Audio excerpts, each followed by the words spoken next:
Hello दोस्तों, स्वागत है आपके अपने यूट्यूब चैनल एके इंस्टीट्यूट में। आप सभी दोस्तों का मैं अमित शुक्ला बहुत बहुत स्वागत करता हूं।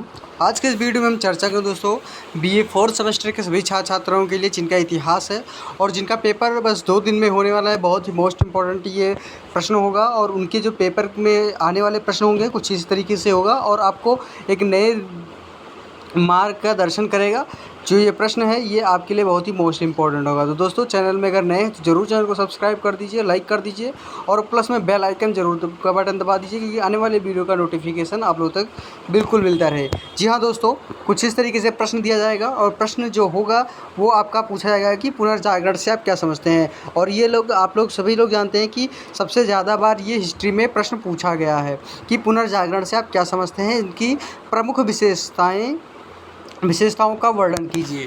तो दोस्तों, इस तरीके से प्रश्न आपको बार बार पूछा भी गया है और आपके बीच में ये आया भी है। तो देर ना करें और अंत तक वीडियो को ज़रूर देखते रहिए कि ये सारे प्रश्न आपके पेपर के लिए बहुत ही मोस्ट इम्पॉर्टेंट और वैल्यूएबल है। तो आइए दोस्तों, बात करते हैं पुनर्जागरण का मतलब क्या होता है। अब जैसे आप सोचते हैं कि पुनर्जागरण का क्या मतलब होता है। पुनर का मतलब होता है पुनर का क्या मतलब होता है। पुनर का मतलब होता है पहले का और जागरण का मतलब होता है पहले की जानकारी। या फिर हम सीधा सीधा बोलेंगे कि फिर से जन्म, यानी कि पुनर्जन्म जिसे कहते हैं। यानी कि जो चीज़ें हम पुरानी भाषाओं को हम याद करें या उसको करके नए जीवन से हम यापन करें तो इसी को पुनर्जागरण कहते हैं कि नई शताब्दियों से युग का पुनर्जागरण का मतलब नई शताब्दियों का युग। जैसे पुनर्जागरण का अर्थ हो गया कि पुनर्जागरण शब्द फ्रेंच भाषा के कहाँ से लिए गए। अब सबसे पहले पुनर्जागरण जो शब्द है वो कहाँ से लिया गया है, रेनेसा से। अब रेनेसा जो है वो रेनेसा शब्द से उत्पन्न हुआ है जिसका शाब्दिक अर्थ होता है क्या, जिसका शाब्दिक अर्थ क्या होता है दोस्तों, जिसका शाब्दिक अर्थ दिया गया है कि फिर से जीवित होना या पुनर्जन्म। पुनर्जागरण का मतलब बताया गया है फिर से जीवित होना या पुनर्जन्म, यानी कि दोबारा से जन्म लेना।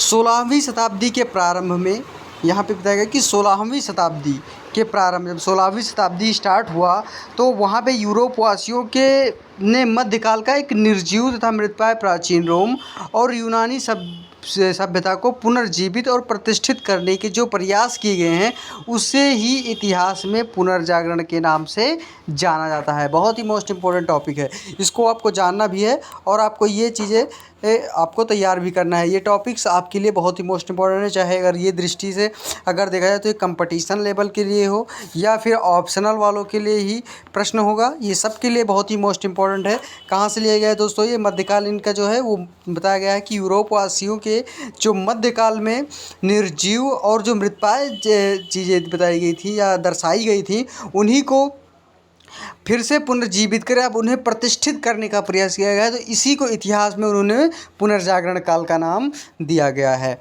अब जैसे रोमन साम्राज्य, आगे लिखा गया है कि रोमन साम्राज्य के समय यूरोप ने सांस्कृतिक क्षेत्र में अत्यधिक उन्नति की थी, परंतु रोमन साम्राज्य के पतन के साथ साथ यूरोपवासी प्राचीन यूनानी और रोमन ज्ञान को भूल गए। यानी कि कहा जाता है कि जब यूरोपवासी और रोमन के साम्राज्य के जब पतन हुआ तो जो ज्ञान था, यानी कि जो रोमन का ज्ञान था वो क्या होता है, वो आपस में क्या हुआ कि वो भूल गए। और फिर आता है कि परिणाम स्वरूप संस्कृति के विकास का मार्ग अवरुद्ध हो गया। समाज के में समानता तथा धर्म कार्यों का अत्यधिक प्रभाव बना हुआ था, जो धन साधारण के शोषण करते थे और अपने स्वार्थी की पूर्ति करते थे। यानी कि जो अपना स्वार्थ बस काम था उसको वो क्या करते थे, पूर्ति कर लेते थे, बाकी सारा चीज़ वो क्या करते थे, छोड़ देते थे। यानी कि जिससे इनको, अब मान लीजिए अगर आप कोई काम कर रहे हैं पढ़ाई में, अगर आपको जैसे स्वार्थी का मतलब यहाँ बताया जाता है कि अगर आपको पढ़ने से कोई चीज़ें ना मिले तो आप पढ़ेंगे क्यों। सबसे पॉइंट वाली बात है, पॉइंट नंबर 1 वो आपका जाता है कि अगर आपको पढ़ाई से कुछ ना मिले, पढ़ाई से कुछ हासिल ना हो तो पॉइंट नंबर 1 आपको क्या आप पढ़ेंगे। सबसे पहला पॉइंट हो गया। सेकंड पॉइंट ये कहता है कि अगर आपको इसमें मार्गदर्शन नहीं कराएगा कोई तो आप पढ़ेंगे कभी तो सेकंड पॉइंट तो ये आ जाता है। तो इसी का मतलब होता है यहाँ पे बताया गया है कि ये अपने स्वार्थ के लिए जनसाधारण का क्या करते थे, शोषण करते हैं। कि जनसाधारण का मतलब होता है जन के जितने भी साधारण व्यक्ति होते थे, जनसाधारण का क्या होता है, साधारण व्यक्ति जितने भी होते उनका ये शोषण करते थे और उनसे स्वार्थवश सारा चीज़ का काम करवाते थे, उनसे पैसे लेते थे। तो यही शोषण के विरुद्ध आता है। तो ये होता है आपका शोषण के। अब आता है कि परंतु मध्ययुग के अंत में एक बौद्धिक क्रांति प्रारंभ हुई, जिसके फलस्वरूप जीवन के सभी क्षेत्रों में अत्यधिक उन्नति, यानी कि जो क्रांति शुरू हुई वो बौद्धिक क्रांति जब स्टार्ट हुई तो उनके जीवन में अत्यधिक उन्नति भी आई और यूरोपवासियों में प्राचीन यूनान तथा रोम के साहित्य में रुचि बढ़ने लगी। लोगों में स्वतंत्र चिंतन, साहस, जिज्ञासा, अन्वेषण तथा धार्मिक समस्याओं। अब जैसे स्वतंत्र चिंतन मतलब होगा कि वो स्वतंत्र रूप से यानी कि चिंतन करने के लिए किसी चीज़ पे वो अपना टाइम देने लगे। उसके बाद फिर साहसी होने लगे। उसका जिज्ञासा मतलब किसी चीज़ में वो अपना मन लगाने लग गए। साहस, जब वो मन लगाना स्टार्ट किया तो उनके अंदर साहस बढ़ना स्टार्ट हुआ। अन्वेषण होना हुआ उन स्टार्ट। धार्मिक समस्याओं के स्थान पर सांसारिक समस्याओं को और स्वर्ग नरक के स्थान पर राष्ट्र की प्रधानता दी जाने लगी।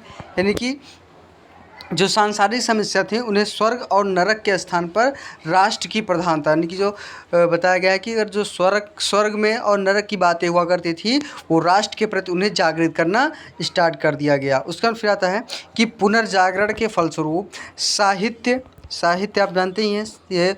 उसका फिर कला आ गया, विज्ञान हो गया, आदि क्षेत्रों में महत्वपूर्ण उन्नति हुई। धार्मिक बंधनों में मुक्त होकर कलाकार स्वतंत्र रूप से विकास करने लगे तथा वैज्ञानिक नए नए आविष्कार करने लगे।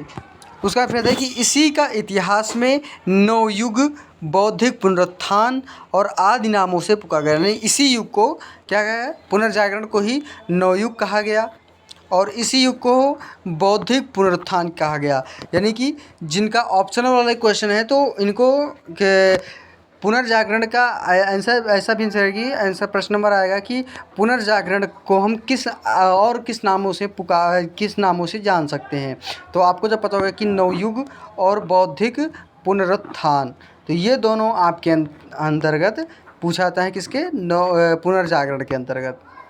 उसके बाद फिर आता है पुनर्जागरण की परिभाषाएं। क्या आता है, हेडिंग आपका आएगा पुनर्जागरण की परिभाषाएं। इसमें लिखेंगे कि विभिन्न इतिहासकारों ने पुनर्जागरण की निम्नलिखित परिभाषाएं बताई हैं। कौन कौन सा है, आइए यहाँ पे हम अमल करते हैं थोड़ा सा। और दोस्तों वीडियो अच्छी लग रही हो ज़रूर लाइक करें, चैनल को सब्सक्राइब करना बिल्कुल ना भूलें और एक दूसरे को ज़रूर वीडियो को शेयर कर दें, क्योंकि सारे यूनिवर्सिटीज़ के लिए बहुत ही मोस्ट इम्पॉर्टेंट वीडियो है और सबके लिए है, सभी यूनिवर्सिटीज़ के लिए, सभी छात्र छात्राओं के लिए है और जिनका ऑप्शनल है या जिनका लिखित पेपर है सबके लिए बहुत ही मोस्ट इम्पॉर्टेंट है। अब आपका आता है कि इतिहासकार स्वयं के अनुसार पुनर्जागरण से ऐसे सामूहिक शब्द का बोध होता है जिसमें मध्यकाल की समाप्ति और आधुनिक काल के प्रारंभ तक बौद्धिक परिवर्तनों का समावेश हो। प्रोफेसर ल्यूकस के अनुसार 14वीं और 17वीं शताब्दी के बीच यूरोप में होने वाले महत्वपूर्ण परिवर्तनों का हम पुनर्जागरण कहते हैं। यहाँ पे पंडित जवाहरलाल नेहरू जी ने भी पुनर्जागरण पे अपना मत प्रकट किया है। उन्होंने क्या बताया है कि पुनर्जागरण का अर्थ विद्या का पुनर्जन्म, यानी कि उन्होंने बताया कि विद्या का फिर से जन्म हुआ और कला, विज्ञान, साहित्य और यूरोप की भाषाओं का विकास भी हुआ। इतिहासकार डेविस महोदय जी के अनुसार बताया गया है पुनर्जागरण का अर्थ में कि धर्म के ठेकेदारों से मुक्त होने के शांतिपूर्ण प्रयासों का ही पुनर्जागरण है। का नाम ही क्या बताया गया, उन्होंने पुनर्जागरण ही बताया है। यानी कि शांति पूर्ण प्रयासों का नाम ही उन्होंने क्या बताया है, पुनर्जागरण बताया है। फिर फ्रांस के प्रसिद्ध इतिहासकार जूल मसलिस्ट ने पुनर्जागरण के दो प्रसिद्ध आयामों को संकेतित भी किया गया। वो कौन कौन से दो आयाम हैं, वो फर्स्ट नंबर बताया है दुनिया की खोज और मनुष्य की खोज। उन्होंने दो आयाम बताए हैं, जो दुनिया का खोज और मनुष्य की खोज। अब दुनिया की खोज से तात्पर्य 15वीं एवं 16वीं शताब्दी की उन भौगोलिक उपलब्धियों से हैं जिन्होंने अटलांटिक और प्रशांत एवं हिंद महासागरों को व्यापार के लिए खोला और पुरानी दुनिया के लोगों को अमेरिका की नई दुनिया और दक्षिणी अफ्रीका और ऑस्ट्रेलिया का परिचय दिया। मनुष्य की खोज के अंतर्गत जैसे अभी तक तो मैंने आपको बताया दुनिया की खोज के बारे में। अब मनुष्य की खोज कैसे हुई है, उन्होंने बताया कि मनुष्य की खोज के अंतर्गत मानव शक्ति के पक्ष को लिया गया है, यानी मानव शक्ति के पक्ष को लिया गया है, जिसके द्वारा मध्यकालीन पोपशाही को अस्वीकार किया तथा विकसित एवं स्वतंत्र दृष्टि का अवकलन भी यानी अवलंबन भी किया है या अवलोकन भी किया है उन्होंने। जैसे भी आप यहाँ पे लिख सकते हैं, तो आप लिख सकते हैं, तो हम यहाँ पे अवलोकन कर सकते हैं, जैसे भी आप पढ़ सकते हैं। फिर आता है यहाँ पे आपको लेखन पद्धति सबसे मोस्ट इंपॉर्टेंट बताई गई है, वो आपको यहाँ पे लिखना है कि हमें कॉपी को कैसे लिखना है, वो चीज़ें आपको यहाँ पे क्लियर हो जाएगी। अब जैसे आता है कि हम पुनर्जागरण को इस प्रकार व्याख्यात कर सकते हैं। पुनर्जागरण ऐसा बौद्धिक एवं उदार सांस्कृतिक आंदोलन था जिसमें प्राचीन यूरोप की प्रेरणा के आधार पर नए यूरोप का निर्माण हो रहा था। आलोचनात्मक प्रवृत्तियां जन्म ले रही थीं। परिणाम स्वरूप मनुष्य मध्यकालीन बंधनों से मुक्त होकर स्वतंत्र चिंतन की ओर अग्रसर हुआ और मानव जीवन के विभिन्न पहलुओं का विकास प्रारंभ हुआ, जो उस युग की कला, साहित्य, दर्शन एवं विज्ञान के क्षेत्र में परिलक्षित हुआ। तो ये पुनर्जागरण की व्याख्या भी किया है उन्होंने।